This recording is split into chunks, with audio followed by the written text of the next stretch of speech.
Ijaarsi majlisaa manba'ul ulum xumura irra gahaa jira jedhuun godina Wallagga Bahaa naannoo Qumbaa magaalaa Daalattii keessatti majlisni manba'ul ulum waggoota hedduuf bona aduu keessa ganna rooba keessa barumsa shari'aa baruu fi barsiisaa turee jira.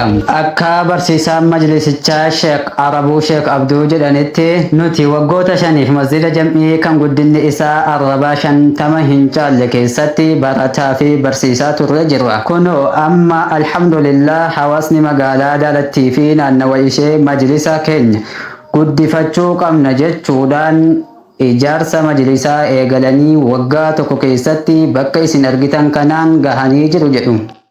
Manba'ul ulum bakka halkaa ilmiiti waan ta'eef masjidni malaaltanii agartan kun baradeen gaddaa sa'aatii akkasii jalqabne jechuun inshaallah sa'aatii akkasii soomana dachiisaa gaatuu jalqaba soomanaatti safaramee dachiisaa gaataa baane amma alhamdulillah deemee as gahee jira. Nuti waggaa shaniif masjida jam'ii zingoo yookaan sarrabaa 50 geessu keessatti waggaa shanii baraa turre. Hawaasni keenya qabeenya isaatiin horii isaatiin inshaallah waan dandeettii qabuun ahal khayriin ta'uu qabnu jechuudhaan lafaa ka'anii bakka kanatti inshaallah hawaasummaan baadiyyaa fi magaalaa wal ta'anii waan kanaasitti nu eegalanii. Egaa hawaasni muslimaa naannoo sanaa humnaa fi qabeenya isaa utuu hin qusatin dadhabeera jedhee utuu hin hifatin jaarmaya majlisa kanaa asiin gahanii jiru. Garuu ammallee masjidni kun afata hulaa mastaawataa fi minaaraan isaa hin xumuramne. Kanaaf namoonni rabbiin isinii laaffise waan qabdaniin karaa lakkoofsa baankii asirratti argamuun akka nu bira dhaabbattan isiniin jedhu. Inni ammoo masjidni kun qabu amma afata keessoo hin qabu, daawwatii hin qabu, minaaraan isaa akkasuma daawwatii hin qabu. Ilaaltanii agartu. Kanaaf namni rabbiin isinitti beeku kun nama boodaa kana keessatti nu bira dhaabbadhaa afata isaanuu afaa daawwatii isaanuu galchaa eebba isaammoo walumaan inshaallah irra dhaabbannaa yoo rabbi jedhe warra achi gahu rabbiin haa taasisu. Jazaakumullahu khayra wa ahsana ilaykum.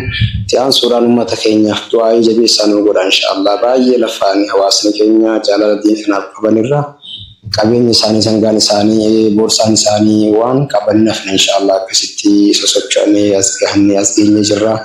ربي سبحانه ملكيسو إسنين لين كانوا هماتن ربي سبحانه ملكيسو جزا ربي سنيا كفلوا إسنين جنة بارك الله فيكم جزاكم الله خيرا وأحسن إليكم إن شاء الله أما سمتيون قبل سبري دارا وبالله التوفيق. السلام عليكم ورحمة الله وبركاته. وعليكم السلام ورحمة الله وبركاته. ما شاء الله أكون أما أجيسني دابوليين كيا والله بيجي نجيستي waan haarawaa waan takka hin ta'in masjidni hagana ga'u takka biyya keenya keessa hin jiru jechuudha. Kunoo amma kunoo sheekni keenya as keessatti seenaa haarawaa nu galmeessanii jiru jechuudha.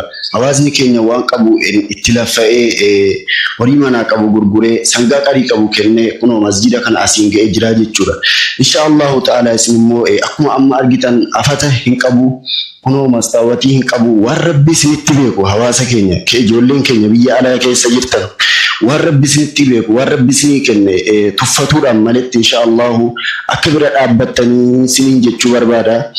Egaan kanatti aansuudhaan inshaallah guyyaa eebbasanillee guyyaa itti qabame karaa miidiyaa fajriitiin inshaallah beeksisni kan isiniif godhamu ta'a jechuudha. Kana asitti isin immoo jabaattanii afata kana inshaallah waan rabbi isin gargaareen tokko jedhanii lama jiru waan qabdaniin inshaallah akka bira dhaabbattan amaanaa rabbiin isiniin jedha. Assalaamu alaykum wa rahmatullahi wa barakatuh.